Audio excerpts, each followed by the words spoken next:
That morning, the house in the Chicago suburbs was eerily quiet. I am Harold, 68 years old, a widower living with my son David and daughter-in-law Rebecca in the very house I built with my own hands. My heart condition forced me to maintain a routine of taking medication every morning. I grabbed the pill bottle on the counter, poured out 2 pills, and swallowed them. A few minutes later, a constriction flared up in the middle of my chest. It was like an iron band tightening around my ribs, making every breath a painful struggle. My vision blurred, and the room began to tilt. I collapsed onto the cold kitchen floor, my heart racing as if it were about to burst. This was no ordinary heart attack. Something was terribly wrong. Welcome to Brian's Stories. I share new life stories here every day, and I'd really appreciate it if you hit subscribe and liked my video. Drop a comment down below, telling me where you're watching from and what time it is for you, right?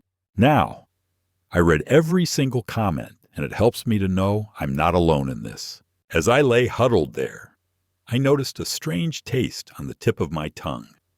Bland, powdery, completely lacking the characteristic bitterness of the medicine. Flour? My mind reeled back to last week, when Rebecca insisted on helping me organize the medicine cabinet. "Let me do it, Dad. You're old and often get confused," she had said with a forced smile. Now everything became terrifying.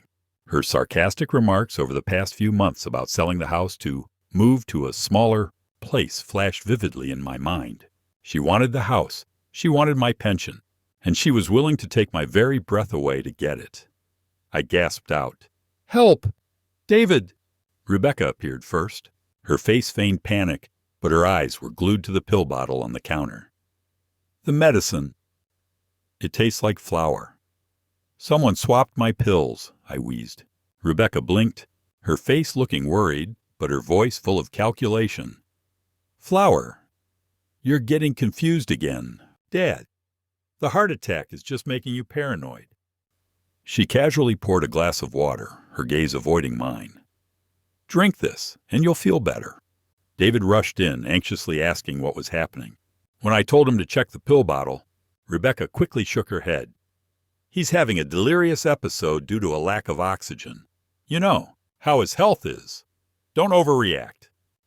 David looked at the pill bottle, then at his wife, and finally at me with eyes full of doubt. He didn't check it. He believed her. As they helped me to the living room, the humiliation burned me even more than the pain. I, the man who built this family, was now being treated like a senile, helpless fool in my own home. This war had begun, silent and cruel, and I was the one left empty-handed. I sat on the couch in the living room, still catching my breath after that collapse in the kitchen. The morning light slanted through the windows, casting long shadows across the worn carpet we'd had since David was a kid. My chest ached, a dull reminder of how close I'd come to something worse, and that chalky taste clung to my mouth like a bad memory. Rebecca hovered nearby, fussing with a blanket over my legs, her face all wide-eyed worry. "Harold, you really scared us there," she said, her voice soft, but with that edge I knew too well. "Do you want some tea? Something to settle your nerves?" I shook my head, staring at her. "No tea. Rebecca, those pills weren't right. You helped with the cabinet last week. Did you touch them?" She paused, straightening up with a small sigh. "Touch them? Harold, I was just organizing things. You know how cluttered it gets in there. But accusing me? That doesn't sound like you. Maybe the doctor should check your dosage again." David paced a bit, his phone in hand like he was deciding whether to call someone. "Dad, she's right. Let's not jump to conclusions. You said they tasted like flour, but pills can taste funny sometimes, especially if they're generic." I leaned forward, trying to keep my voice steady. "David, I'm not imagining this. My heart meds have always had that bitter taste. This was different. Powdery, wrong. Rebecca, you were the only one near them lately." She crossed her arms, glancing at David with a look that said, "See what I mean? Harold, listen to yourself. You're upset and I get it, but confusion happens with age. We've talked about this. Maybe it's time to think about handing over some responsibilities, like the house stuff. It's a lot for you to manage alone." Her words hit like a subtle jab, reminding me of those dinner conversations where she'd push for changes. "We could refinance, Harold, make things easier," she'd say, always circling back to the deed in my name. the pension I controlled. I'd resisted, wanting to keep things stable for David, but now it felt like she was using my weakness against me. Responsibilities, I echoed, my frustration building. This house is mine, ours, the family's. I'm not handing it over just because you think I'm too old. David stepped in, his tone placating. Dad, calm down. No one's saying that. Rebecca's just worried about you. After Mom died, you've been handling everything, but maybe it's stressing you out. Rebecca nodded, sitting on the arm of the chair across from me. Exactly. Stress can make episodes like this worse. Remember last month when you forgot where you put the car keys? Little things add up. We love having you here. But if your health is acting up, we need to be practical. I felt my face heat up, the isolation creeping in. Forgot the keys? That was once, and I found them. This isn't about forgetting. This is about someone tampering with my meds. She tilted her head, her expression sympathetic but firm. Tampering? Harold, that's a big word. Who would do that? We're family, but if you're feeling this paranoid, maybe we should talk to a professional. David, what do you think? David rubbed his neck, looking uncomfortable. Yeah, Dad, paranoia isn't like you. Let's get you checked out. The pharmacy might have messed up the refill. I gripped the blanket, my knuckles tight. The pharmacy? Come on, David. You saw the bottle, it looked fine. But the taste? Rebecca interrupted smoothly. Pills degrade sometimes, or maybe you ate something that altered the flavor. Let's not make this bigger than it is. I'll call the doctor myself, set up an appointment. We can get your blood work done, rule out any cognitive issues. The way she said cognitive stung, like she was planting doubts in David's mind. I'd seen her do this before, subtle shifts in conversation to make me seem outdated, burdensome, over finances especially. Harold, that pension could go further if we invested it right, she'd hinted once, her eyes on the bank statements I'd left out. David, don't let her twist this, I said, my voice rising. She's frustrated because I won't sign over the assets. The house, the savings. It's all tied up, and she wants control. David frowned, glancing between us. Dad, that's not fair. Rebecca's been nothing but helpful. She's the one who cooks, cleans, handles the bills half the time. She smiled faintly, touching David's arm. Thank you, honey. Harold, I don't want control. I want what's best for all of us. But if you're accusing me of something serious, that's hurtful. Maybe you need rest. These accusations could be from the meds not working right. I sank back, the fight draining out as exhaustion hit. Rest? This isn't over. I know what I tasted. Rebecca stood, heading to the kitchen. I'll make that tea anyway. Chamomile. It'll help you relax. She called back over her shoulder. David, can you help me with the kettle? Your dad's okay now. He followed her, leaving me alone in the living room. I heard their murmurs, her voice low, convincing, probably telling him I was losing it. The tension mounted, like a knot tightening in my gut. I'd built this life, provided for them, and now she was chipping away at my credibility, isolating me in my own home. Frustration boiled inside. I wanted clarity, proof. But right now, all I had was doubt seated in David's eyes. The injustice of it burned, making me vow silently that I wouldn't let her win this way. A few hours passed, the morning turning to afternoon. I stayed on the couch, pretending to watch TV, but my mind raced. Rebecca brought lunch, soup, and crackers with that same concerned smile. Feeling better, Harold? No more funny tastes? I took the bowl warily. I'm fine, but we need to talk about the meds. Seriously. She sat down, folding her hands. Okay, let's talk. But rationally. You've been holding on to everything so tight. The house deed, the accounts. It's like you don't trust us. That's where this frustration comes from, isn't it? There it was, her revealing the real gripe. Trust? After this morning, how can I? David walked in, carrying his own lunch. Dad, drop it. Rebecca's right, we're family.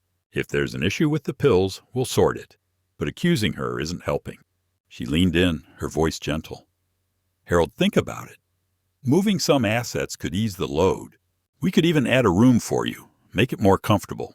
But if you're this upset, maybe a nursing home isn't a bad idea. Professional care. I nearly choked on the soup. Nursing home? That's your angle? David sighed. She's joking, Dad. But seriously, your mental state worries me. Confusion like this. Not confusion, I snapped. Sabotage. Rebecca shook her head sadly. See? This is what I mean. David, maybe we should look into options. For his sake. The manipulation was clear now, her steering him to doubt me more. I felt trapped, frustrated, the divide in the family growing wider. Isolation hit hard. I was alone in this fight with no one believing me yet. The emerging injustice fueled my anger.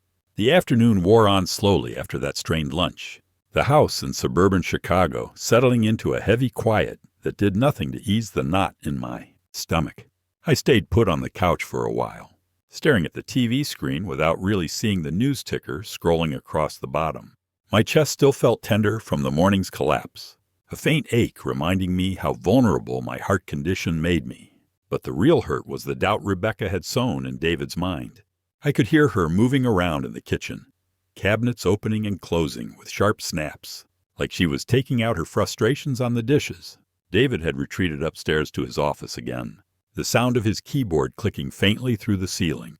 I tried to nap, but every time I closed my eyes, that chalky flour taste came back, along with flashes of Rebecca's hands in the medicine cabinet last week.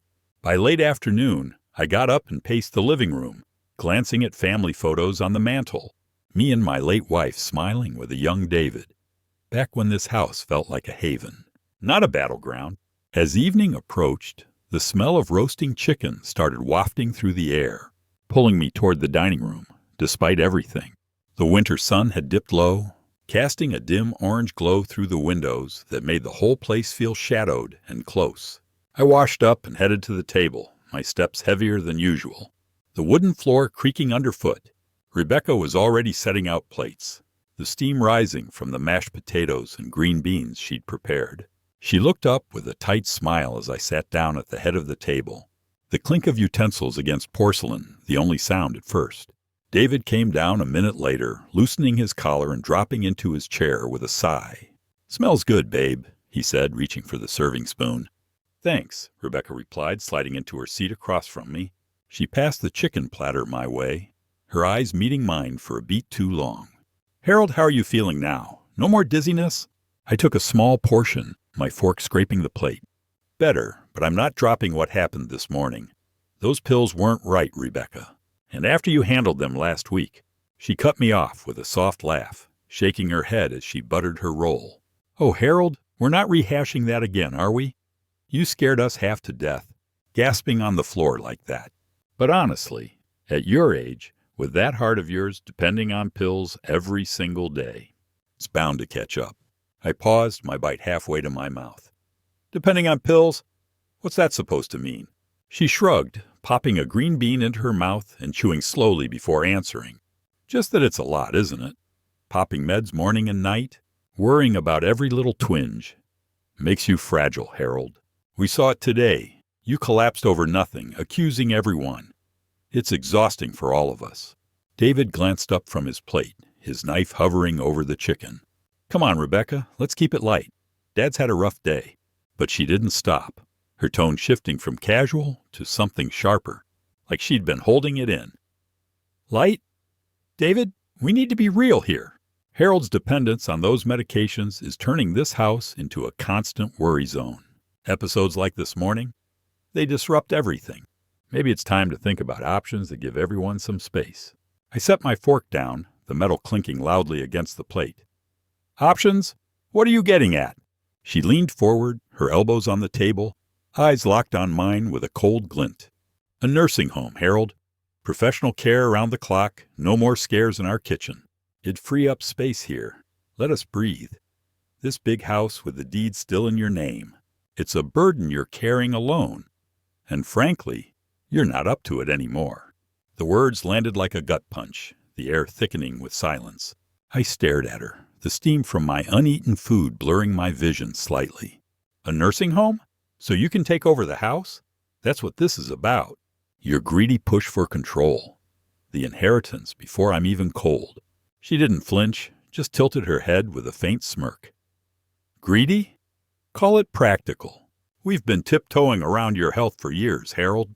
The pension barely covers the bills as it is. And with you holding on to everything so tight, the deed, the savings, it's like you're punishing us. A nursing home would be safer for you. And yeah, it'd give us room to make this place our own. Invest, renovate, build a future without the daily drama. David cleared his throat, shifting in his seat. Rebecca, that's a bit harsh. Dad, she's just thinking out loud. No one's forcing anything. Harsh? I echoed, turning to him, my voice cracking with the betrayal bubbling up. She's mocking me, David, my dependence, my age, like I'm some invalid dragging you down, and suggesting I get shipped off so she can grab the house. That's not concern. That's calculation. Rebecca sipped her water, setting the glass down with a deliberate clink. Calculation? Harold, your collapse this morning proved my point. You're a liability here, popping those pills and then hallucinating about flour. We can't keep living like this, worried you'll keel over any second. Freeing up space means freedom for everyone. Think about it. Nurses handling your meds. No more accusations flying around the dinner table. I pushed back from the table, my chair scraping harshly against the floor. Accusations? I know what I tasted, Rebecca. You've been resenting me for months, pushing about finances, hinting at changes. Now it's out. You want me gone for the inheritance. David rubbed his temples, avoiding my gaze. Dad, calm down. Rebecca's got a point about the stress. It's affecting all of us. Maybe we should look into those options, just to explore. For your safety. My safety? The isolation hit me like a wave, seeing him side with her for the sake of peace, his words twisting the knife. You're choosing convenience over your own father, David. After everything, losing your mom 3 years ago, me opening my home to you both, this oppression, this humiliation, it's too much. Rebecca leaned back, crossing her arms with a satisfied nod. See? Drama again. Harold, if you're this worked up, it only proves you need help. We'd visit, of course, keep the family ties without the daily burden. I stood up slowly, my legs shaky, but my resolve hardening inside. Burden? I'm done with this dinner. I left the table, the food untouched, and headed upstairs to my room, the stairs creaking under each step. Behind me I heard David murmur something placating to her, her low laugh following me like a shadow. In the dim hallway light, I closed my door and sank onto the bed, replaying her cruel words, the mockery of my meds, the brazen grab for the house. The emotional pain burned deep, betrayal from her greed, distrust from David's weak spine, isolation in the home I'd built. Oppressed and humiliated, I felt pushed to the edge, knowing I had to fight back. Expose her somehow, but with no evidence yet, just this raw suspicion. The night stretched ahead, fueling a quiet fire in me to turn this around. The next morning came too soon. The winter light in suburban Chicago filtering through my bedroom curtains like a reluctant visitor. I'd barely slept after that disastrous dinner. Rebecca's words about the nursing home echoing in my head, mocking my every toss and turn. My heart condition didn't help. Every little flutter made me wonder if the meds were still wrong, but I hadn't dared take another dose yet. I got up slowly, my joints aching from the tension, and headed downstairs to the kitchen, hoping for a quiet start. The house felt colder, the air thick with unspoken accusations. I reached for the pill bottle on the counter, staring at it like it was a loaded gun.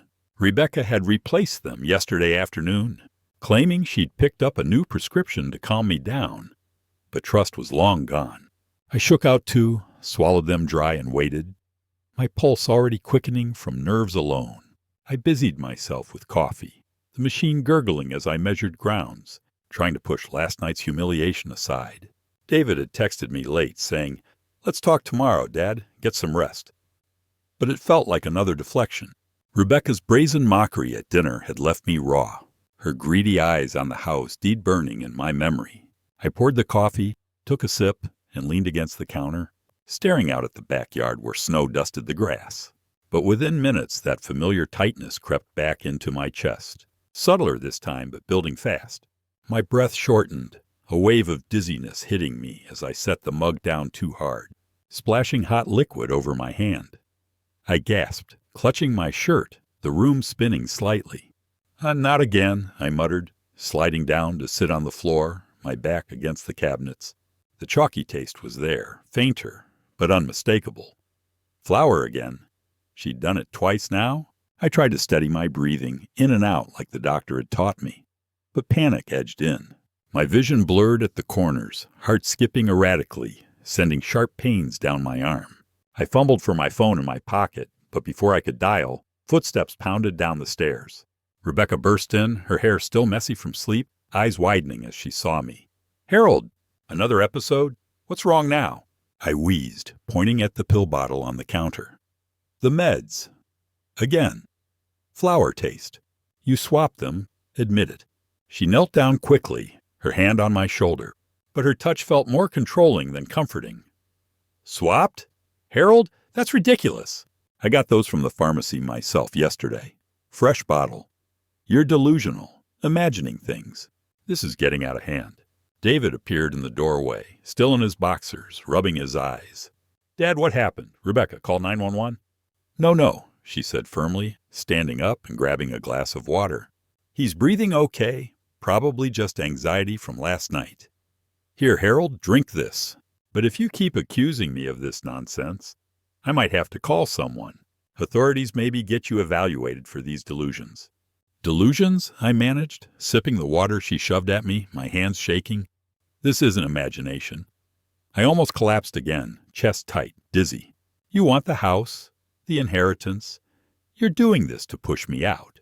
She crossed her arms, glancing at David with a sigh. "See? Paranoia. Harold, we've talked about your health stressing everyone. After dinner last night, accusing me of greed.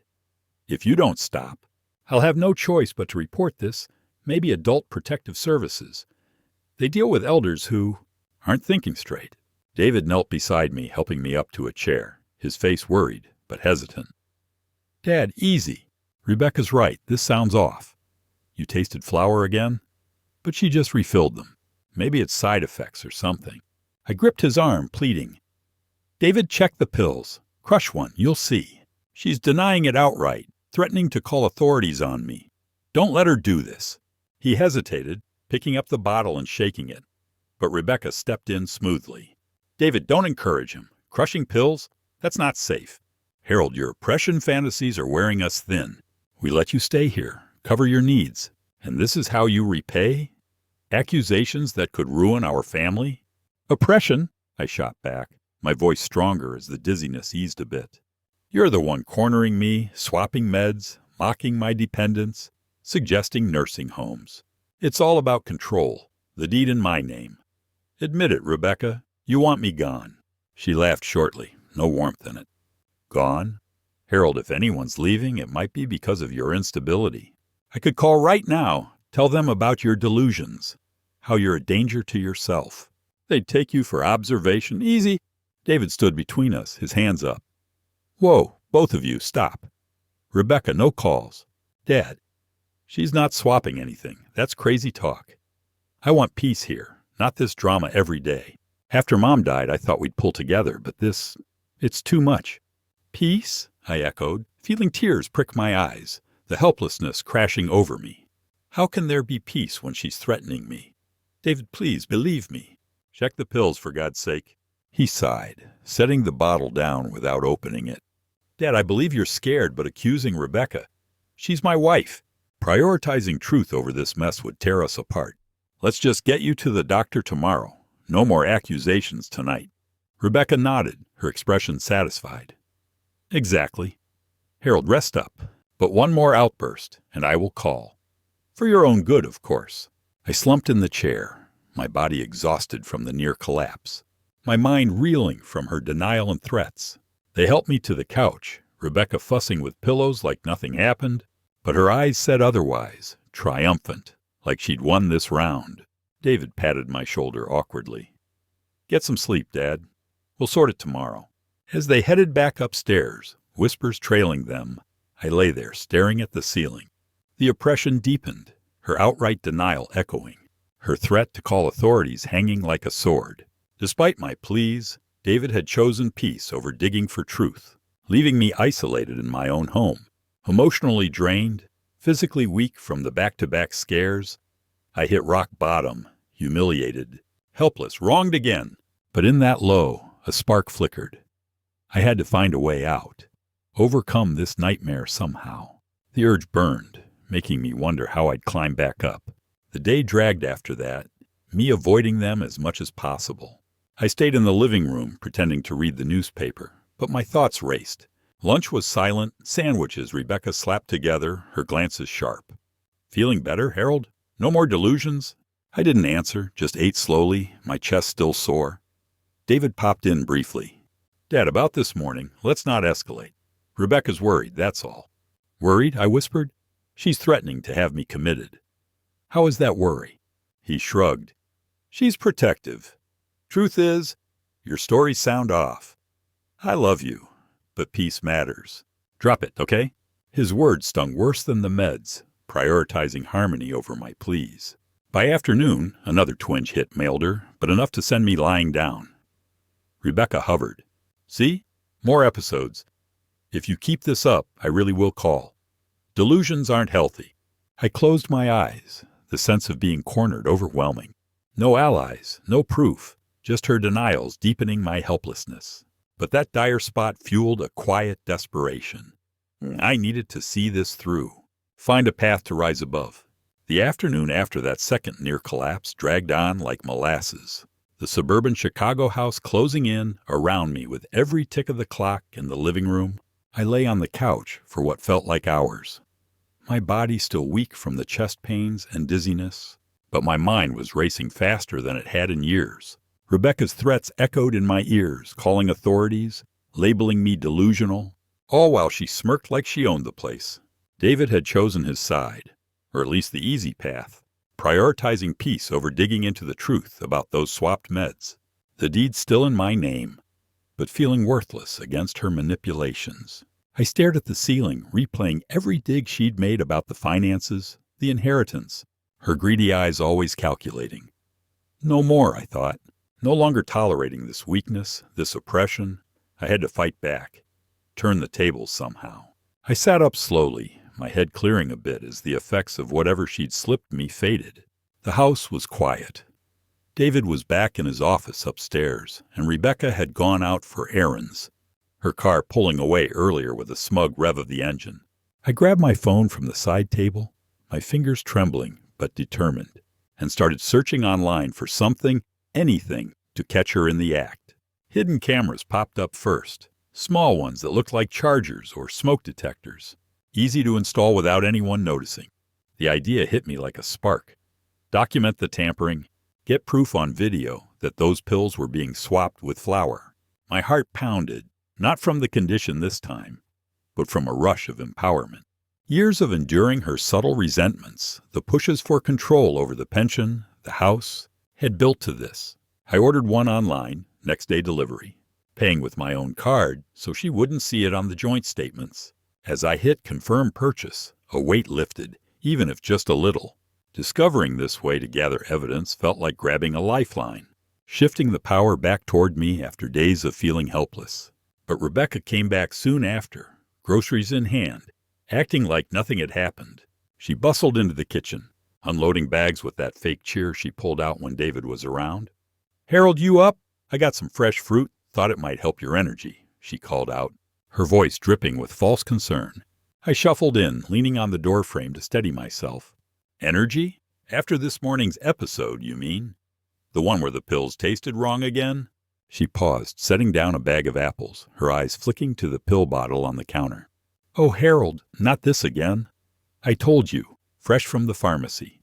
If you're still tasting things funny, maybe it's time for that doctor's visit. Or, considering other arrangements, like we talked about at dinner." "Arrangements?" I echoed, my voice steady despite the anger bubbling up. "You mean shipping me off to a nursing home so you can take over the house? Control the deed. The money?" She laughed lightly, stacking cans in the pantry. "Take over? Harold, I'm just being practical. This place is too big for your health issues. David and I could make it work better, renovate, invest the pension smarter. But if you keep up these delusions, you'll force my hand. I could call adult services tomorrow, get you evaluated." I clenched my fists behind my back, her smugness fueling the fire. She thought she was untouchable, controlling the household like it was already hers. dismissing my accusations with a wave. You think you're so clever, Rebecca, threatening me in my own home. But I'm not delusional. Those meds were swapped, and you're behind it. She turned fully now, crossing her arms with a condescending tilt to her head. Behind it? Prove it, Harold. Without evidence, it's just an old man's ramblings. David believes me. He wants peace, not your drama. Face it, you're dependent on us now, pills and all. Time to let go of the reins. Her words stung, but they only hardened my resolve. I nodded slowly, pretending to back down. Maybe you're right. I'll rest more, drop the accusations. She smiled, satisfied, and went back to unpacking. Good. Dinner at 6, your favorite steak. See? We're family. I retreated to the living room, my mind whirring. That camera would arrive tomorrow. I'd install it secretly in the kitchen, maybe behind the coffee maker angled at the counter where the pill bottle sat. No longer weak, I decided to strike back, document her tampering, and blow this wide open. But watching her hump to herself, convinced she had me cornered, frustration boiled inside me. She remained smug, lording over the household, thinking her control was absolute. How I'd love to see her face when the evidence surfaced. The evening unfolded tensely, David joining us for dinner like nothing was wrong. He cut into his steak, chatting about work. Rough day, but the project's wrapping up. Dad, you okay? You look thoughtful. I forced a bite, chewing slowly. Just tired, son. After this morning, thinking about things. Rebecca jumped in, serving more potatoes. He's fine, David. We talked Harold's dropping the silly accusations. Right, Harold? I met her gaze, her eyes challenging. Yeah, dropping them. No point without proof. David relaxed, smiling. Good. Family first. No more talk of nursing homes or whatever. Let's just move on. But Rebecca couldn't resist a dig. Well, if his health keeps acting up, we might revisit options. For safety, of course. This house is a lot to handle alone, Harold. I gripped my fork tighter, her triumph evident in every word. She believed herself untouchable, steering the conversation like she owned us all. Safety? Sure, but I'm not going anywhere yet. She raised an eyebrow. We'll see. Pass the salt? The meal dragged, her smug comments peppering the air, hints about finances, how the pension could stretch further if invested right. David nodded along, avoiding conflict. After, I helped clear plates, brushing past her in the kitchen. You really think you've won, don't you? I whispered. She whispered back, smirking. Won? Harold, I've got control here. David's on my side. Keep pushing, and you'll be out faster than you think.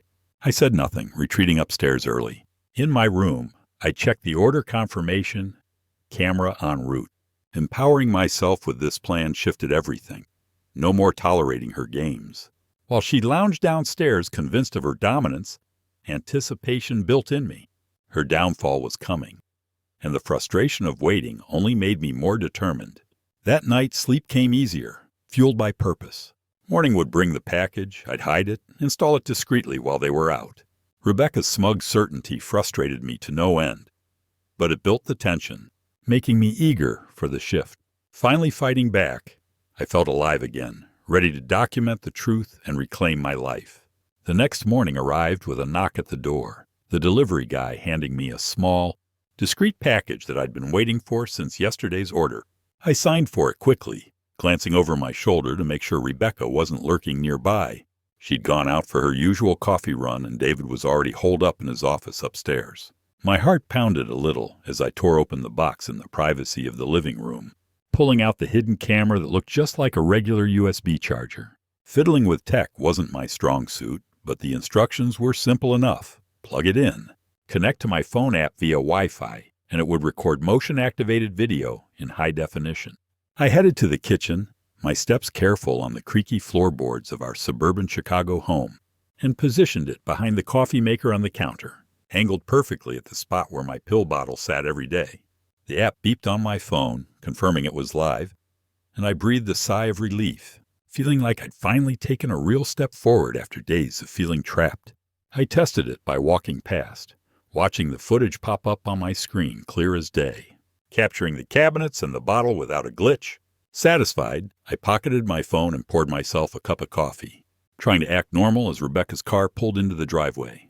She came in loaded with bags, her keys jangling as she kicked the door shut behind her. "Morning, Harold," she said, setting the groceries down with a thud. "You look better today.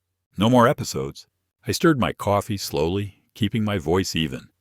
"Slept okay, but I'm watching what I take now. Those pills still worry me." She rolled her eyes, unpacking milk and eggs into the fridge. "Worry?" Harold, drop the paranoia. I refilled them myself, nothing wrong. If you're still on about that flour nonsense, maybe we need to revisit the nursing home talk. David and I could use the space for a home office or something. Space? I set my mug down, the clink echoing in the quiet kitchen. This is about the house again, isn't it? The deed in my name, the inheritance you keep circling. She straightened up, crossing her arms with that smug smile I hated. Inheritance? Oh, please. You're the one clinging to it like a security blanket. At your age, with your heart depending on those meds, it's selfish not to plan ahead. David agrees. We could sell, invest, live better without the constant drama. I felt my jaw tighten, but I didn't push back hard, not yet. David agrees. He said that? She laughed lightly, grabbing an apple from the bag and taking a bite. He wants peace, Harold. And with your accusations flying, peace means changes. Maybe adult services could help sort your delusions, get you placed somewhere safe. The threat hung there. But I swallowed my anger, nodding like I was considering it. Maybe. I'll think about it. She seemed pleased, finishing her apple and tossing the core in the trash. Good. Lunch at noon. Sandwiches. Try not to collapse again. She headed upstairs, her footsteps fading, leaving me alone with the humming fridge and my secret camera. The day ticked by slowly, tension building like a storm cloud over the house. I pretended to nap on the couch, but I kept my phone close, the app notifying me of any motion in the kitchen.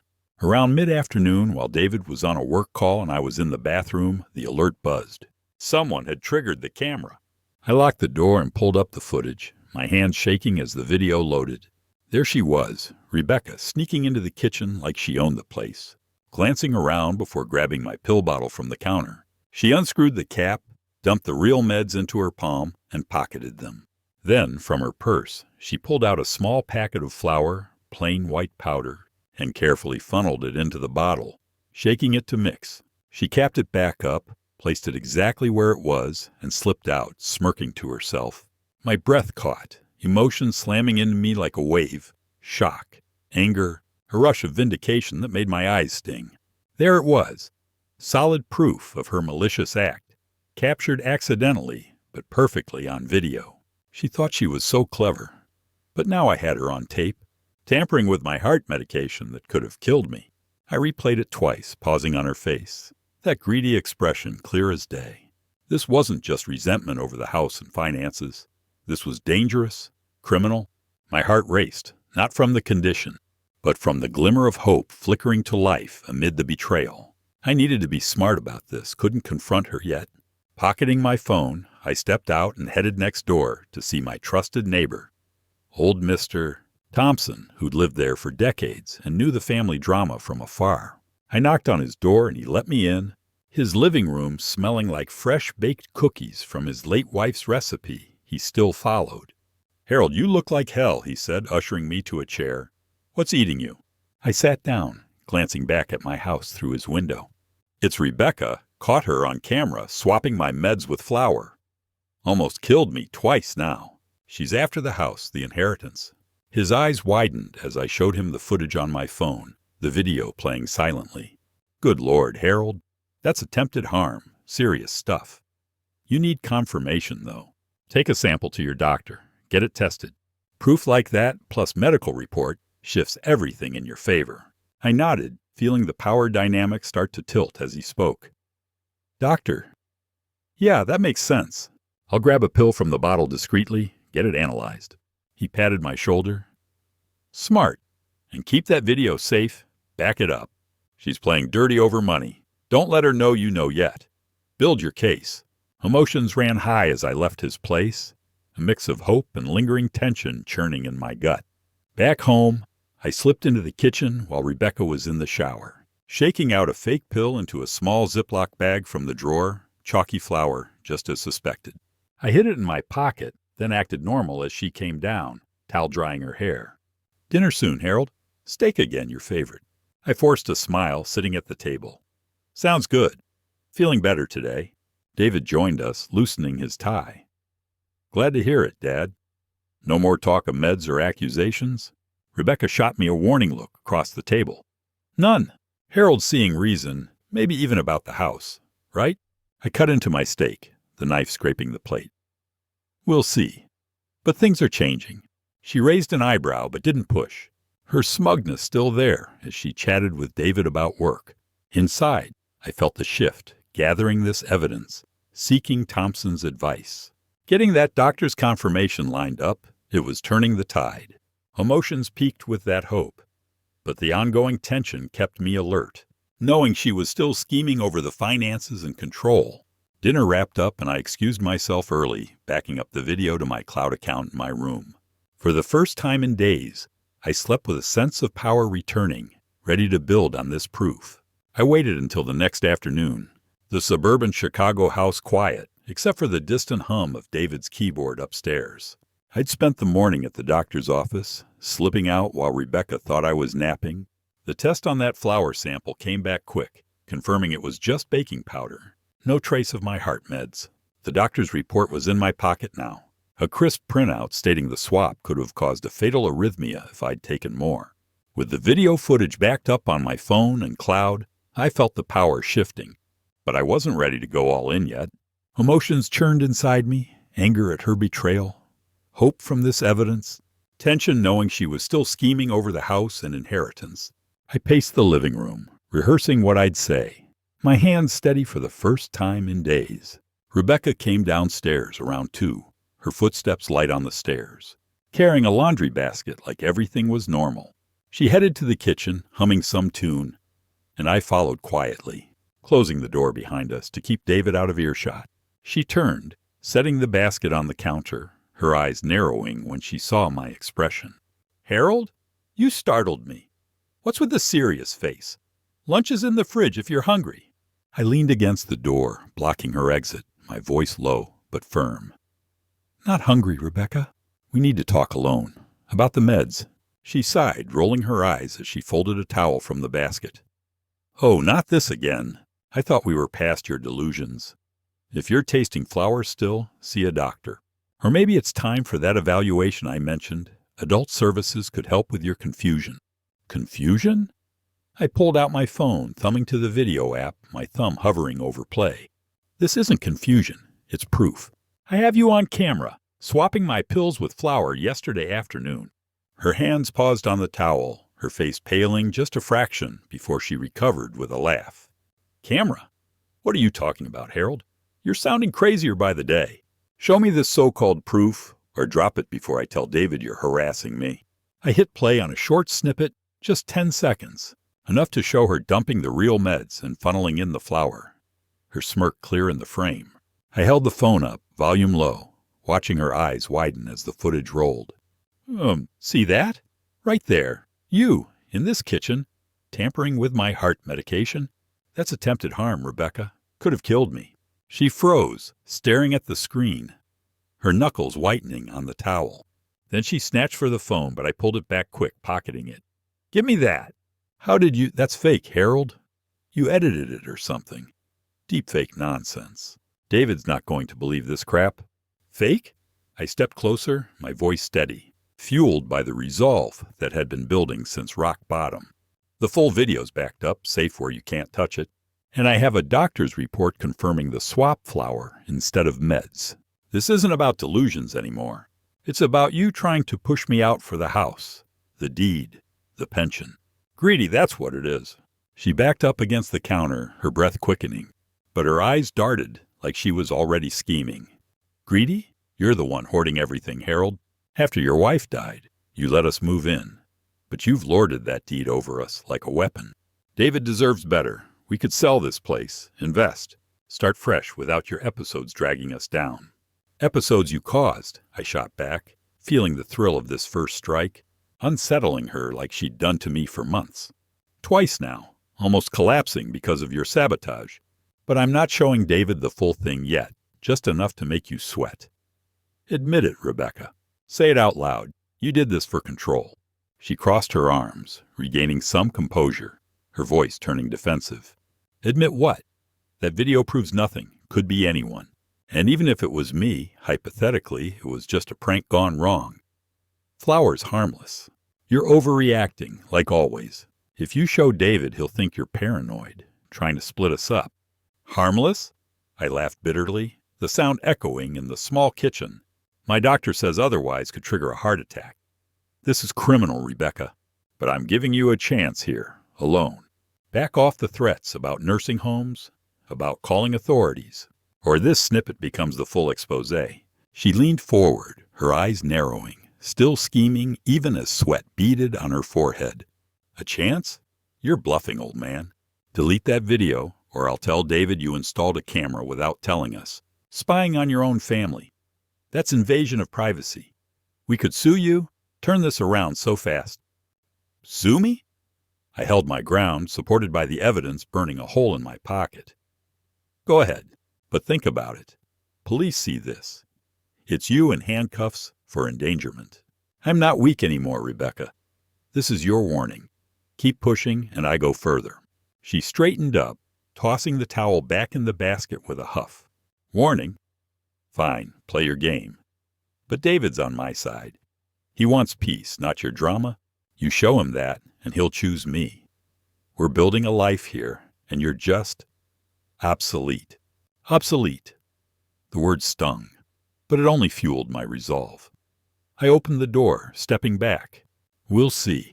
For now, think about what I said. No more tampering, no more threats. She grabbed the basket, brushing past me roughly. This isn't over, Harold. You think a little video scares me? I'll find a way around it.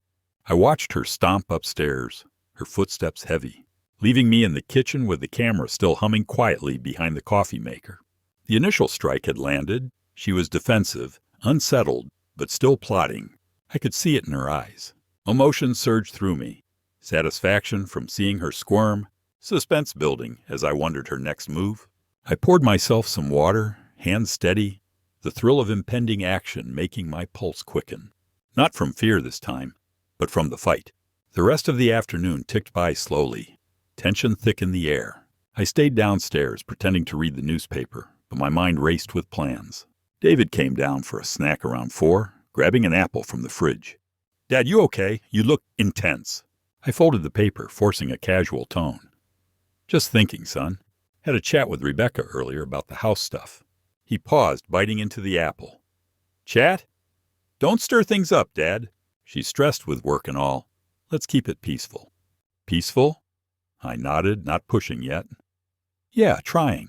But some things need airing out. He shrugged, heading back up. As long as no yelling. Dinner at 6. Rebecca avoided me until then. But at the table, her glances were sharper, defensive. She served pasta, her movements jerky. Pass the salt, Harold. I handed it over, our eyes locking. Sure. Everything okay? You seem off. She smiled thinly, twirling her fork. Fine. Just busy planning future stuff, you know. Investments, maybe selling some assets. David chimed in, oblivious. Yeah, we were talking about that. The pension could go further if we diversified, Dad. I cut into my food, the knife scraping. Diversified?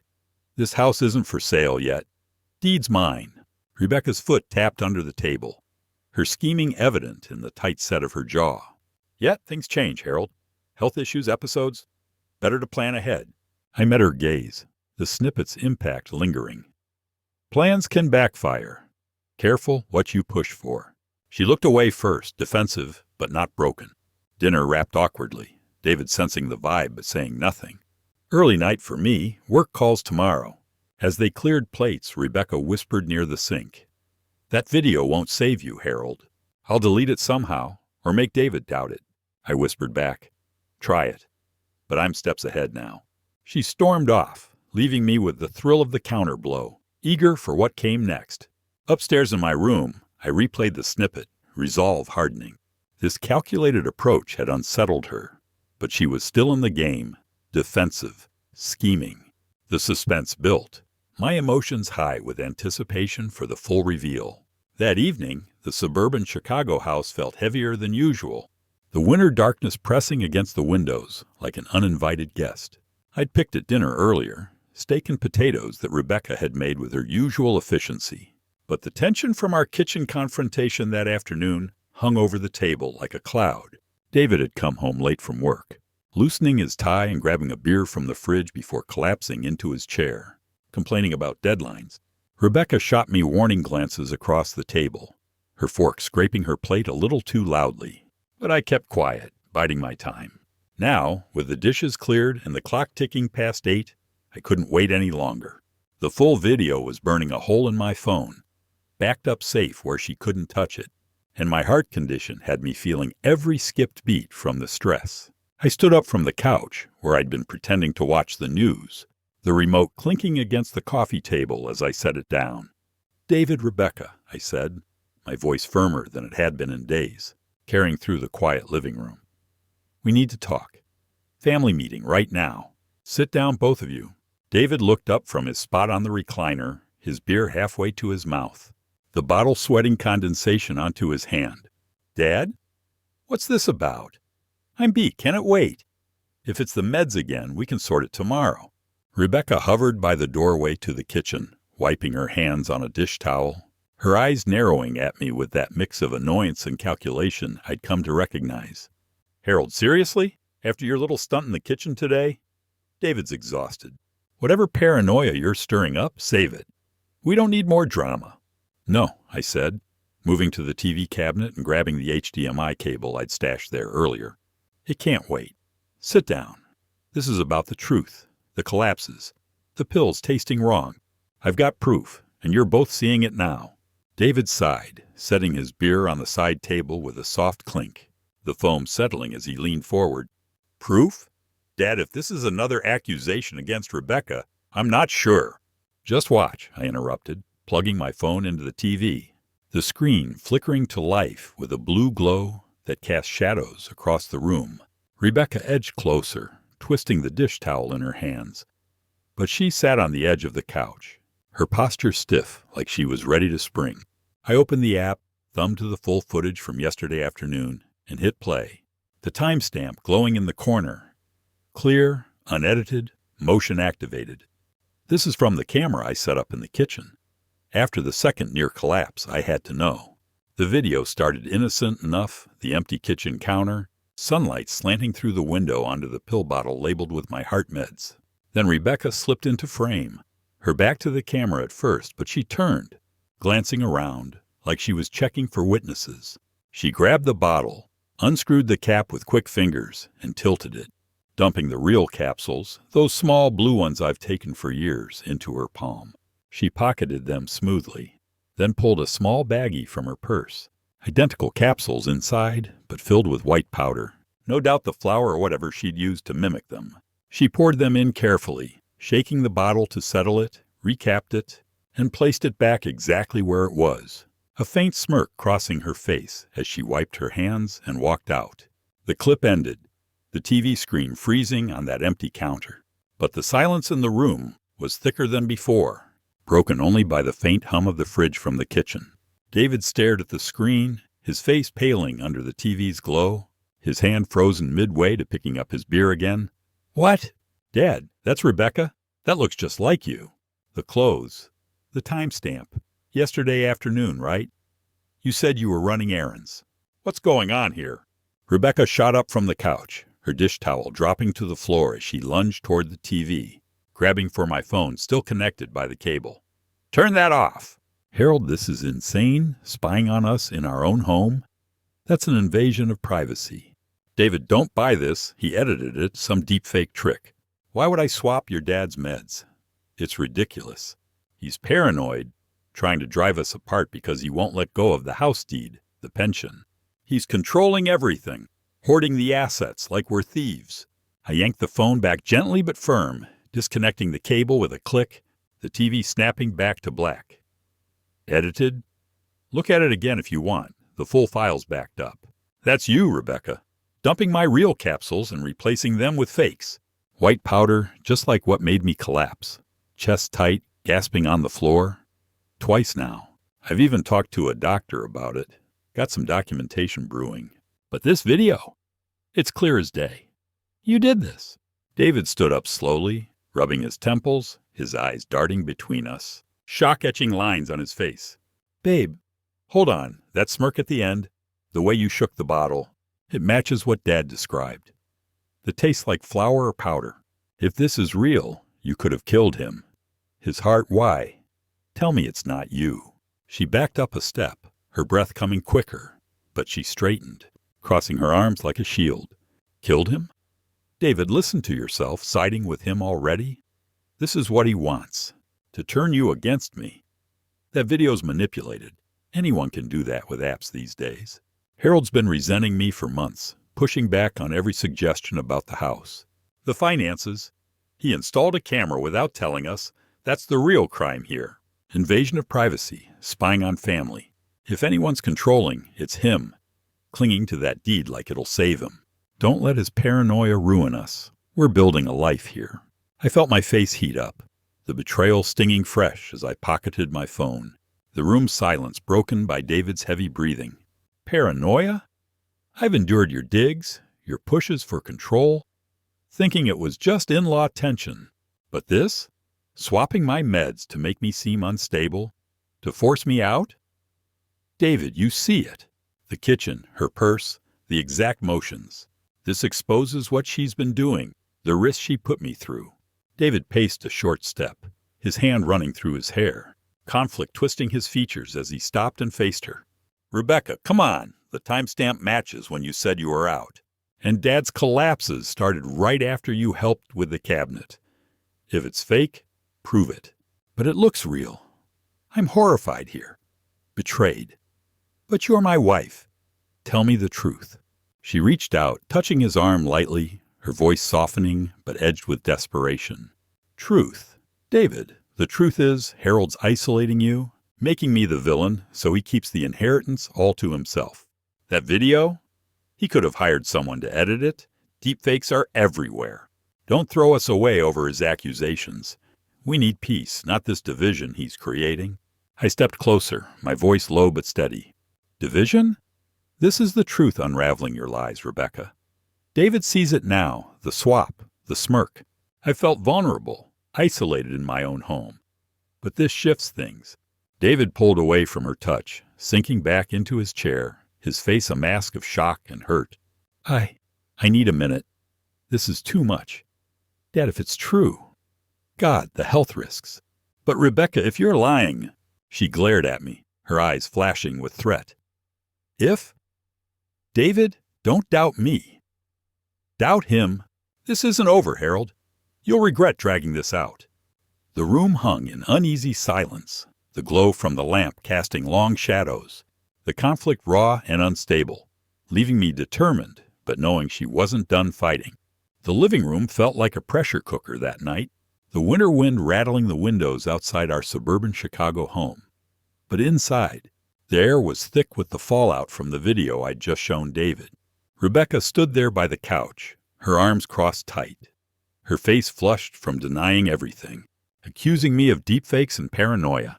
David sat slumped in his chair, still staring at the blank TV screen where the footage had played out her swapping those capsules. My real heart meds dumped out, replaced with those powder-filled fakes. His beer sat untouched on the table, condensation pooling around the bottle, and the lamp's dim glow cast harsh shadows on his face, showing the shock still sinking in. I stayed on my feet, my phone clutched in my hand, the backed-up video safe, but my chest tightened a bit from the stress. A reminder of why this all mattered.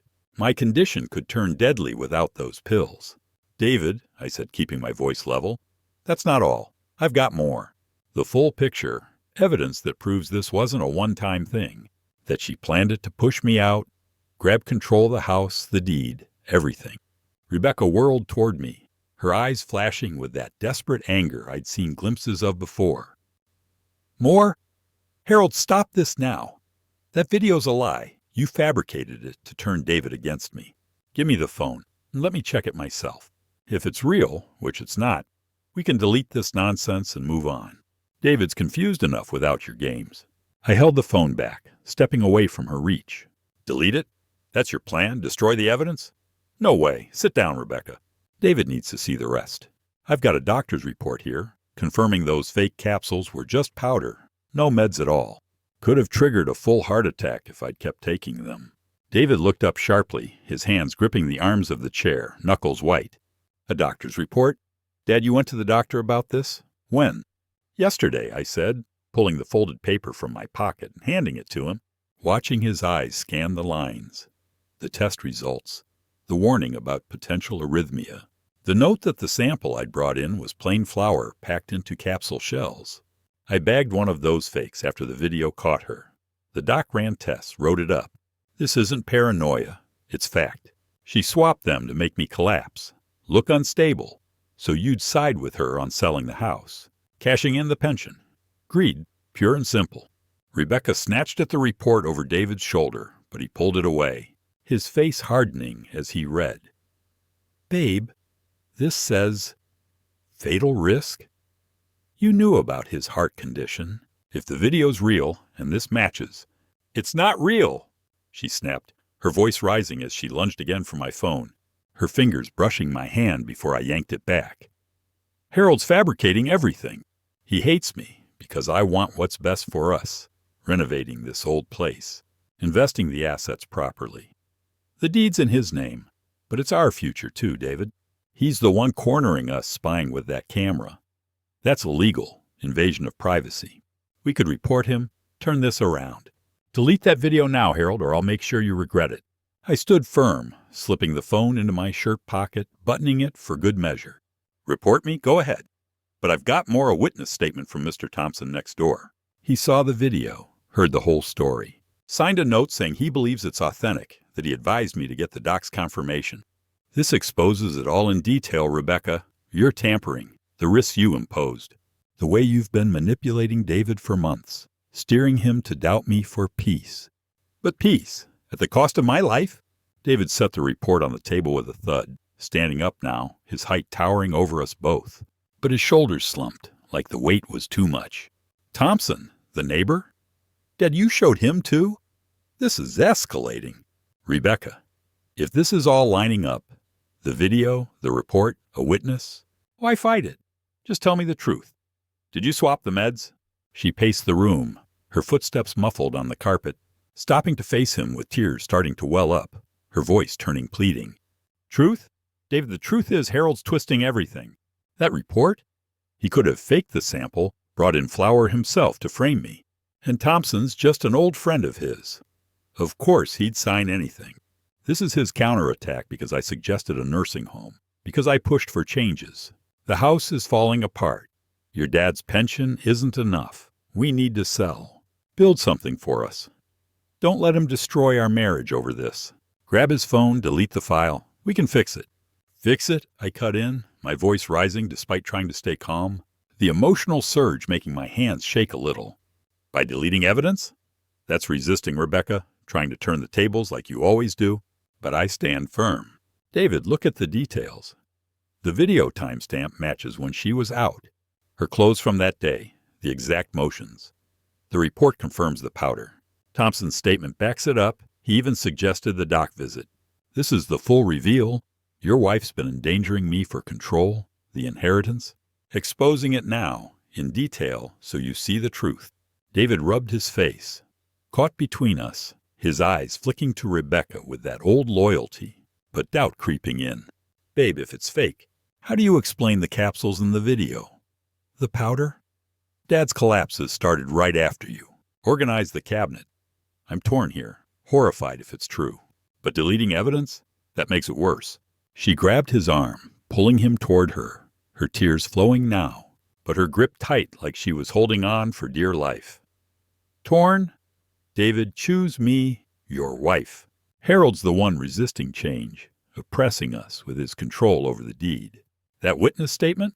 Worthless Thompson barely knows us. And the report? Easy to fake. Let me see the phone. I'll prove it's edited.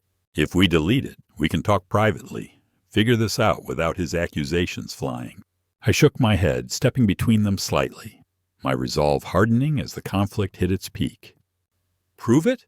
By destroying it? No, Rebecca. This is the climax of your scheme's unraveling. I've pushed forward with everything. Video, report, witness. You're resisting, accusing fabrication, but the details expose you. David, don't let her delete anything. This sets up what comes next, the real judgment. She let go of David, backing toward the door, her face a mix of rage and fear. Judgment? You think you've won, Harold? I'll fight this. Call a lawyer.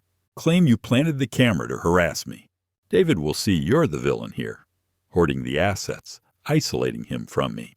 David held up his hands, his voice breaking the standoff. Enough, both of you. I need time to think. But, Dad, if this holds up, God, the betrayal. I nodded, the room pulsing with unresolved tension, Rebecca's threats hanging like smoke. She stormed to the kitchen, slamming a cabinet. But I knew she wasn't done, still scheming to turn it around. David sank back down, stunned, while I stood there, firm, but waiting for the fallout. The standoff in the living room dragged on into the night, the clock on the wall ticking past 10 as Rebecca's threats echoed off the walls. Her face twisted with that mix of rage and desperation I'd seen building for months. She stood by the doorway, her hands clenched into fists, still insisting the video was faked.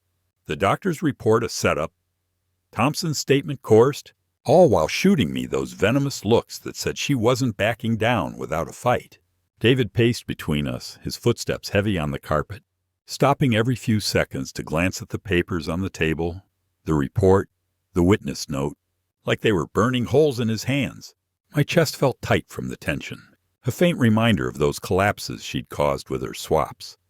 But I held my ground, phone secure in my pocket, the backed-up evidence my shield. David, I said, breaking the silence, my voice steady despite the emotional storm raging inside. You've seen it all now, the video catching her red-handed with those capsules, the powder confirmed by the doc, Thompson backing every word. She endangered my life for the house, the deed, my pension. What are you going to do about it? He stopped pacing, turning to Rebecca with eyes full of hurt and horror, his shoulders slumping like the weight of it all was finally crushing him. Babe. Rebecca, I can't ignore this. The details add up, the blue capsules out, white powder in, your smirk on camera. Dad could have died from his heart skipping like that. Twice. Why, for money, the inheritance? Tell me I'm wrong. She stepped closer to him, reaching out to touch his arm, her voice softening into that pleading tone she used when cornered. David, honey, you're not wrong about the pressure. Harold's been hoarding everything. The deed locked away, pension barely trickling in. But this? It's his trap. Delete the video, toss the report, ignore that nosy neighbor. We can start fresh, sell the place, build our life without him dragging us down. I did what I had to for us, for our future. Our future? David pulled his arm away, his face hardening as he shook his head. No, this is too much. Endangering Dad's health? That's not love. That's criminal. Attempted harm, Rebecca. I can't live with that. You need to leave. Pack a bag. Go to your sister's or a hotel. Tonight. Her eyes widened, tears streaming again as she backed up a step, bumping into the couch. Leave? David, no. You're choosing him over me? After everything I've done, cooking, cleaning, holding this family together while he sits around? He'll regret this. I'll make sure. Call my lawyer first thing. Sue for the spying. Claim emotional distress. The house should be ours anyway. The deed's outdated. Don't do this.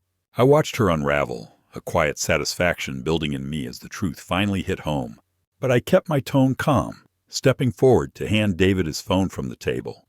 She's right about one thing. Call someone. But not her lawyer. The authorities. Show them the video, the report, Thompson's statement. This is attempted harm, like you said. She deserves what's coming, charges, maybe even jail time. I've healed from the betrayal already, seeing you stand up now. The house stays with us, son. Stronger bond without her poison. David nodded slowly, dialing 911 with shaking fingers, his voice cracking as he spoke into the phone. Yes, I need to report an incident. My wife tampered with my father's medication. We have evidence, video, doctor's report. Yes, she's here now. He hung up, turning to Rebecca with a finality that made her flinch. Police are coming. You face this deserved punishment for what you did. Dad's right. Justice has to prevail. She grabbed her coat from the hook by the door, her movements jerky as she stuffed her phone in her pocket, mascara running down her cheeks. Justice?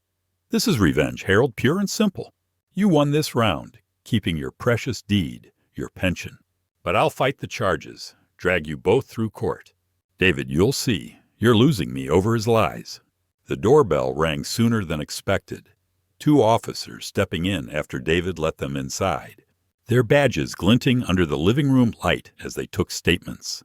I showed them the video on my phone, the footage playing out her swap in crisp detail. The capsules poured, the powder funneled, her smirk sealing it. That's her, I said, handing over the doctor's report and Thompson's note. Attempted harm could have killed me with my heart condition. One officer nodded, cuffing Rebecca's wrists as she protested, her voice rising in a last-ditch denial. This is a setup. He's framing me for the inheritance. Check the camera, he spied on us. The other officer glanced at David, who shook his head. No, officers, it's real. I saw it all. She has to go. They led her out to the squad car, her shouts fading as the door closed behind them, the red and blue lights flashing through the windows. David slumped against the wall, his face buried in his hands. Dad, I'm sorry. I let her manipulate me, doubted you for peace. But seeing the proof, horrified, doesn't cover it. She's gone now, facing charges. Deserved end for what she did. I patted his shoulder, a weight lifting off me as the car pulled away, the night quieting down. It's okay, son. You stood up when it counted. We regained control now, the house, my health, our bond stronger without her influence. No more swaps, no more threats. Peaceful life ahead, dignified, like it should be. We sat on the couch after the officers left with copies of everything, the report and statement filed for the case. David poured us both a drink, whiskey neat, his hand steady now. What happens next? Court? Charges stick? I sipped mine, the burn warming me as I nodded. They will, with the evidence. Videos time-stamped, reports official. Thompson's ready to testify. She'll get what's coming, maybe probation, maybe more for endangerment. But us? We heal. I'll change the locks tomorrow, update the deed to include you properly. No more greed tearing us apart. He clinked his glass against mine, a small smile breaking through. Yeah, stronger without her. Thanks for fighting back, Dad. Justice prevailed. The next morning dawned brighter, sunlight filtering through the curtains as I made coffee in the kitchen.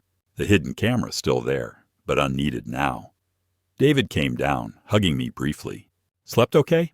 Police called. She's booked. Bail hearing soon. Evidence is solid. Good, I said, pouring him a cup. End of her games. We move on, fix the house our way, no sabotage. Weeks passed. The case building as Thompson gave his deposition, the doctor testifying to the risks. Rebecca's lawyer tried to spin it as a prank, but the judge saw through it, handing down charges. Attempted assault, probation, community service, a restraining order keeping her away. She moved out for good, her stuff packed and gone. The divorce papers served by David. I regained my routine, pills secure, health steady, the betrayal fading like a bad dream. Victory tasted sweet, control over my home, my life, healed with David's support. Justice had won, leaving me peaceful, dignified, ready for quieter days. Sometimes, what we need isn't advice, but someone to stand by us and say, that's enough. If this story brings you even a little relief, drop a comment down below, telling me where you're watching from and what time it is for you, right? Now, I read every line, and I make these videos to remind you, you are not alone. On screen right now, you'll see 2 new stories I think you'll really enjoy. There are many more waiting for you on the channel, so don't forget to subscribe and hit the bell so you never miss one. See you in the next story. Until then, take care of yourself and the people you love. With all my love and respect.